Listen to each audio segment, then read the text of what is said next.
Ahoj milý pohybový priateľ. Tak už je to tu. Otázky typu, čo to znamená pod do mapy.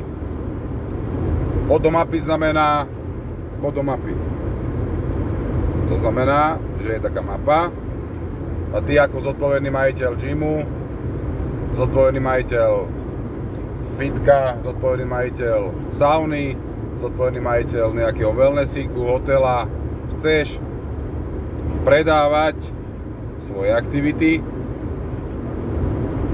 ľuďom dobrej vôle v okolí, ktorí o tebe netušia, pretože ťa nepoznajú a tvoj marketing ich netrafil, tak zveríš svoj čas, svoj priestor, svoju aktivitu nám a my tým, že sme pracne budovali mapu aktivít, jednu strechu aktivít, pod ktorou radi oprezentujeme teba, ponúkneme, dokonca predáme a spravodlivo sa rozdelíme.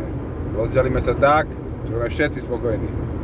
Takže, milý majiteľ, B2B, partner, napíš nám na naše sociálne siete, napíš nám na náš mail, pozri si náš web www.activitypoint.xyz.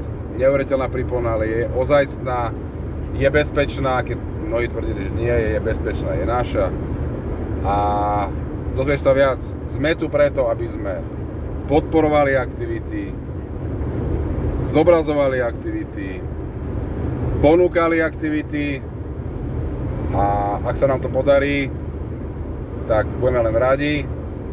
Podpor nás zdieľaním, ak sa ti myšlienka páči, daj nám páčitko, povedz babke a detkovi, nech nám dajú páčitko, lebo sa na dôchodku určite nudia. Tak všetko dobré, milý pohybový priateľ, krásny, úspešný piatok 13. a pohybu zdar, všetko dobré, Servus, ahoj, čau.